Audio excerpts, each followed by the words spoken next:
Hello everyone, कैसे हो आप सभी। तो आज आप लोग कहोगे निधि आपने आंखों में काजल नहीं लगाया। एक्चुअली मुझे मेरा काजल मिल ही नहीं रहा, पता नहीं मैंने कहाँ रख दिया है। मैं इतनी देर से ढूंढ रही थी, मेरे को मिला नहीं। फिर मैं ऐसे ही आ गई। मैंने कहा चलो आप लोगों से बात करना ज़रूरी है। काजल लगाना ना लगाना इतना ज़्यादा ज़रूरी नहीं है। तो आज देखो आपको मेरे फेस पे कुछ फ़र्क नज़र आएगा। ये देखो आप लोग, आज मैंने कानों में पहने हैं कितने सालों बाद, 5-6 साल में। कभी कभी तो पहन लेती थी वीडियो के लिए, लेकिन मैंने वैसे नहीं पहने। बट ये सोने के नहीं है, ये आर्टिफिशियल है। ये देखो इस तरीके के। तो मैं ना ज़्यादा हैवी पहनना नहीं पसंद करती घर में, क्योंकि काम करने होते हैं घर के। तो ऐसे हल्के फुल्के कभी जैसे मन करता है वो भी कभी कभी। तो मैं बहुत ही लाइट वेट के इस तरीके से पहन लेती हूँ, टॉप्स टाइप में, देख सकते हो आप लोग। बाकी मैंने बिंदी लगाई है फेस पे, फेस वॉश कर लिया। बाल सिर मैंने कल धोया था, ये देखो कल हेयर वॉश किए थे। कल मेरी तबीयत ठीक नहीं थी, लेकिन फिर भी मैं हिम्मत करके ना नहा ली। बस मैंने सोचा निधि अच्छा लगेगा, फ्रेश फील होगा, नहा लेते हैं। तो हेयर वॉश करा, बालों में कंघी करी। उसके बाद पूरा दिन मैं कल बिस्तर पे पड़ी रही। विहान भी आया था रात को करीबन 10-10:30 बजे आया था। नानू छोड़ के आए थे, कल वहीं था नाना नानी के पास विहान। तो रात को आया। उसके बाद जब ये रात को आया, मेरी कल तबीयत ठीक नहीं थी। एक तो अजीब सा हो रहा था शरीर में, पूरी बॉडी में इतना तेज़ दर्द हो रहा था कि मेरी हिम्मत ही नहीं थी। मैं ऐसे आंखें बंद करके लेटी रही, नींद भी नहीं आ रही थी। फिर मेरे को थोड़ी बहुत नींद लगी 12 बजे तक। विहान सो नहीं रहा था 12 बजे, वो फ़ोन चलाए जा रहा था। मैं फिर बीच बीच में उसको देखती, आधा घंटा सोती, फिर देखती जाग रहा है सो रहा है। फिर विहान सोया 1 बजे के आसपास। तो फिर कभी मैं उस कमरे में जाऊं, कभी इस कमरे में जाऊं, मतलब ऐसे ही हो रखा था। तो ऐसे फिर सो के सुबह उठ गई थी। आज मैं सुबह 8 बजे। फिर उठने के बाद फिर ब्रश व्रश किया, पूरे घर में से एक बार बस झाड़ू निकाल ली, बालों में कंघी कर ली। फिर आप लोगों के सामने अब आ गई हूँ बात करने के लिए। मैंने सोचा चलो अभी मेरा बेटा सो रहा है तो इस टाइम बात कर लेती हूँ। और आप लोग कह रहे थे कि निधि विहान की डांस की वीडियो पोस्ट किया करो। तो देखो हाँ, मैं ज़रूर करूँगी विहान डांस करवा के। विहान को भी पसंद है, शौक है कि वो जब अपनी डांस की ऐसे वीडियो बनाता है तो मैं ज़रूर पोस्ट करवाऊँगी। और इसके अलावा आपके कमेंट आ रहे थे कि निधि 2-3 वीडियो आप ना मतलब व्लॉग की बना के मतलब भेजा करो यूट्यूब पे रोज़ की। तो मैं एक बात बताऊं अभी आप लोगों को, मेरी ना व्लॉग करने की बनाने की कंडीशन नहीं है। मेरा मन बस यही करता है कि मैं बैठ के बात कर लूँ आप लोगों से। मतलब होता है, देखो कई बार ऐसा होता है हमारी लाइफ ऐसी चल रही होती है कि ना हमें ऐसा आप लोगों से बात करना ही अच्छा लगता है। बस कि मैं आप लोगों से बातें करना चाहती हूँ, बस मैं अपनी दिल की बात जो भी मेरे दिल में चलता है वो आप लोगों से शेयर कर लेती हूँ। और अब मैं पास्ट लाइफ से आगे बढ़ रही हूँ, ठीक है। तो मैं बस अपनी रूटीन लाइफ डिस्कस किया करूँगी आज से, कि आज सुबह से मैंने क्या किया, क्या कर रही हूँ, मेरी लाइफ में आज क्या चल रहा है। क्योंकि मैंने एक चीज़ जो अपनी लाइफ में सीखी है ना, कि बस प्रेजेंट पे फोकस करो, आज में रहो बस, अगर आपको लाइफ में अच्छा रहना है, ठीक रहना है, ये बात है।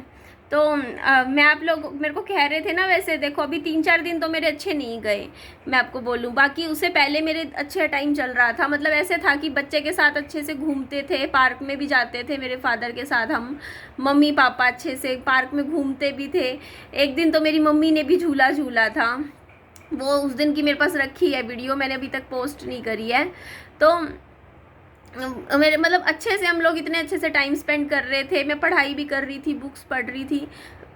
तो ये चीज़ थी। तो मैं आप लोग मेरे को कहते हो ना निधि, आप मेरे को कई लोगों ने मेरे को ऐसे कमेंट किए थे कई दिन पहले कि ना किताबें खरीद खरीद के मेरी बुक्स के ऊपर, देखो रिक्वेस्ट है प्लीज़ आप लोग मेरी किताबों के ऊपर कमेंट मत किया करो कि किताबें तो माँ सरस्वती होती है, और अगर हम किताबें पढ़ते हैं तो वो हमें ज्ञान देती है। और बुक्स इंसान की सबसे अच्छी दोस्त होती है, वो कभी इंसान को धोखा नहीं देती। तो अगर मैं खाली बैठ के अपनी किताबें पढ़ती हूँ तो उसमें क्या गलत है। और आप लोगों को मैं दिखाऊँ, मैं पिछले 1 महीने की दिखा रही हूँ, 1 महीने में मैं इतनी किताबें पढ़ चुकी हूँ। ये देखो अब मेरे हाथ में भी नहीं आ रही हैं, ये देखो ये 1 महीने की किताबें हैं मेरी, ये सारी मैं पढ़ चुकी हूँ। ये देखो अभी रिसेंटली जो मैंने किताब पढ़ी वो ये थी, मुंशी प्रेमचंद की गोदान की जो बुक है, ये मैंने पूरी पढ़ दी। और जब मैंने ये बुक पढ़ी ना, मुझे पता चला इसी बुक के ऊपर ना जो शाहिद कपूर के फादर का मुझे नाम नहीं पता कि नाम क्या है उनका, और जो मतलब अच्छी एक्ट्रेस है उनके ऊपर ये पूरी ना सीरीज़ बनी हुई है, पूरी स्टोरी बनी हुई है इनके ऊपर।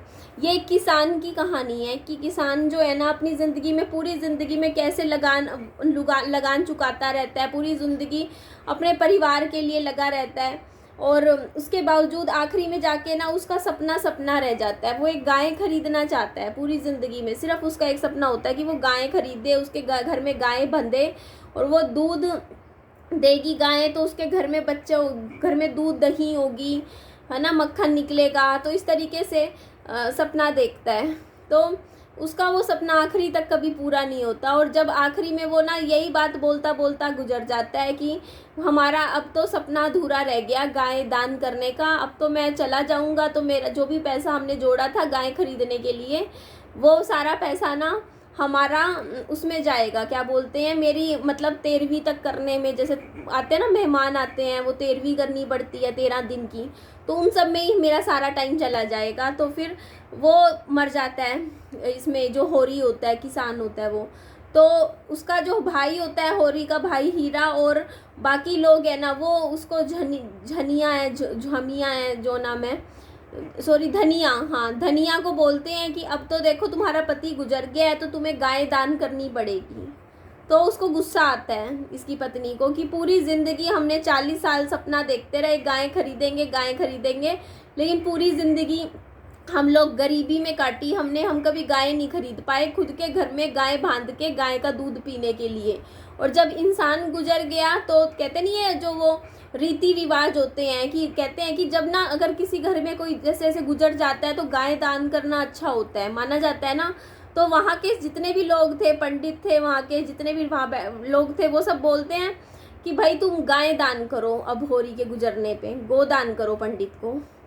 तो इसलिए नाम है इस बुक का गोदान, ताकि इसमें यही समझाया हुआ है इस बुक के अंदर कि इंसान कितनी मुसीबतें झेलता है। परिवार की ज़िंदगी भी दिखा रखी है इसमें कि कैसे मतलब इंसान पूरी ज़िंदगी कमाता है, उसके बाद बच्चे कैसे मतलब अपनी अपनी दुनिया में मस्त हो जाते हैं।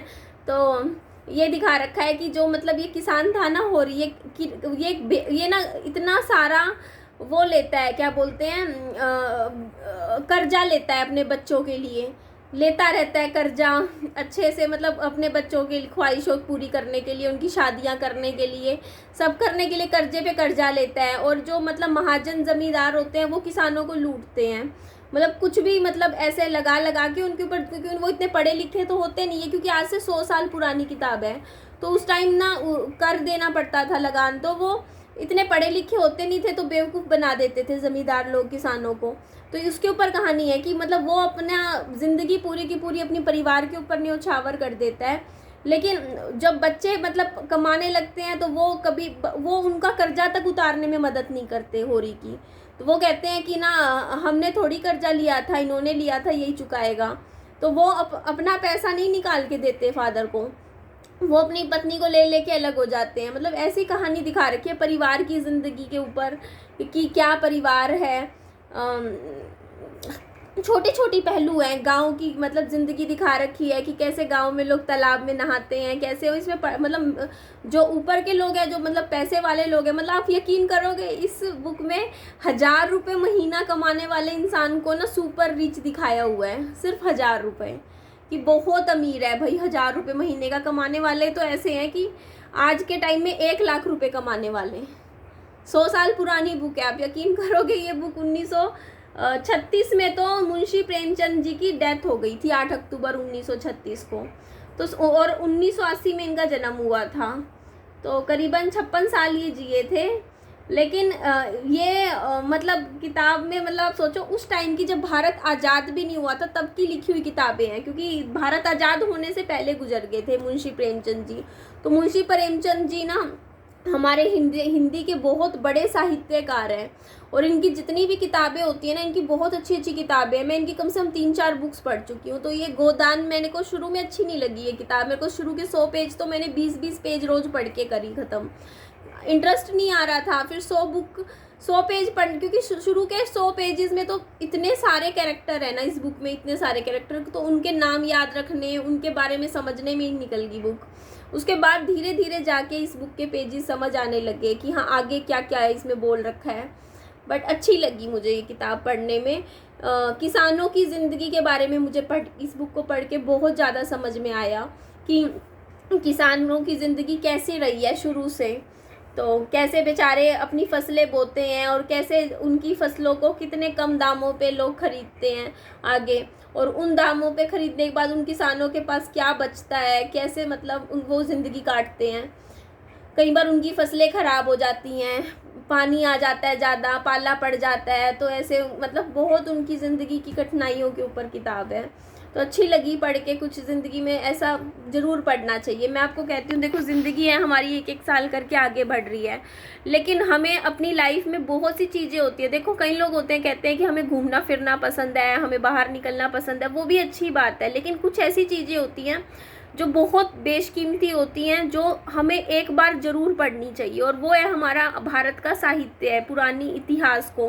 क्योंकि हम लोग आज से, मेरा बड़ा इंटरेस्ट होता है, जैसे मैं आज हम 2026 में जी रहे हैं, तो हमें नहीं पता देखो आज से 100 साल बाद की ज़िंदगी क्या होगी। देखो हम तो नहीं होंगे ना इस दुनिया में आज से 100 साल, लेकिन ये दुनिया फिर भी होगी। यहाँ पे रहने वाले जैसे आज जितने आज लोग हैं उतने ही 100 साल बाद भी होंगे, बट हमारा कोई नामो निशान नहीं होगा 100 साल बाद। तो वैसे ही देखो हमें सोचना चाहिए कि जो आज से 100 साल पहले के लोग थे, 100 साल पहले की जो ज़िंदगी थी वो भी उतनी रियल थी जितनी आज है। तो हमें ना अपना जो पुराना लाइफ का जो साहित्य है, क्लासिक बुक्स हमें ज़रूर पढ़नी चाहिए, क्योंकि उनसे हमें वहाँ की ज़िंदगी, वहाँ का टाइम पता चलता है। और किताबें पढ़ के जितना इंसान अपनी लाइफ को जी सकता है ना, उतना कहीं घूम फिर के नहीं जी सकता। ये मेरी सोच है। क्योंकि ये देखो ना, इस बुक को मैंने मतलब 5 दिन में पढ़ दी, तो 5 दिन में मैंने कितनी ज़िंदगी, मैं पीछे 100 साल पीछे की ज़िंदगी जी ली मैंने 5 दिन, है ना। उस टाइम को जिया, उस टाइम के गाँव को जी के आई हूँ मैं, वहाँ कैसे उस गाँव में कैसे ज़िंदगी जी जाती थी, मैंने सब कुछ जिया 5 दिन के अंदर। क्या आप 5 दिन कहीं गोवा घुमाओ, 5 दिन कहीं घुमाओ, क्या आप उन 5 दिनों में इतनी ज़िंदगी जी सकते हो जितनी मैंने जी एक किताब को पढ़ के, खाली घर में बैठ के, शांति से बैठ के। तो इसीलिए कहते हैं किताबें पढ़ना इंसान के लिए बहुत ज़रूरी होता है। क्योंकि अगर हम अगर किताबें नहीं पढ़ते तो हम ज़िंदगी में सिर्फ एक ज़िंदगी जीते हैं, बट अगर हम किताबें पढ़ते हैं ना, तो हम हज़ारों ज़िंदगी अपनी एक ज़िंदगी में जी सकते हैं। क्योंकि किताबों की, हर किताब की अपनी एक ज़िंदगी होती है, एक लाइफ होती है उस किताब की। और जब हम अब किताब पढ़ने लगते हैं तो हम अपनी दुनिया में नहीं रहते, हम अपनी उस किताब की दुनिया में चले जाते हैं और हम उसी ज़िंदगी को जीने लग जाते हैं। तो इसीलिए बुक्स हमें ज़रूर पढ़नी चाहिए। इसीलिए मेरे घर में आपको देखोगे इतनी सारी किताबें। और मैं अभी किताबें मैं पता क्यों नहीं ख़रीद रही हूँ फ़िलहाल, नहीं, क्योंकि मैं चाहती हूँ मैं ये किताबें पहले पढ़ लूँ। इतनी ख़रीद रखी हैं जो मैंने, और इन किताबों को मेरे को पढ़ने में साल लग जाएगा जितनी मैंने ख़रीद रखी हैं। तो जब ये साल 1.5 साल में मेरी ये सारी किताबें फिनिश हो जाएंगी, मैं सब पढ़ लूँगी, तो मैं फिर से शॉपिंग करूँगी। किताबें ख़रीदना मैं कपड़े ख़रीदना छोड़ सकती हूँ, बुक और ज्वेलरी नहीं खरीदूंगी, और जगह खर्चे नहीं करूंगी, बट किताबें मैं ज़रूर खरीदूंगी। बुक्स महीने में 3-4 किताबें तो हमें ज़रूर पढ़नी चाहिए। तो चलो जी, इस वीडियो को काफ़ी लंबा हो गया, एंड करती हूँ। नेक्स्ट वीडियो में आप लोगों से फिर बातें करती हूँ। अपना खूब सारा ध्यान रखिएगा। निधि की दुनिया चैनल को लाइक, सब्सक्राइब, शेयर ज़रूर करिएगा। Bye bye, take care.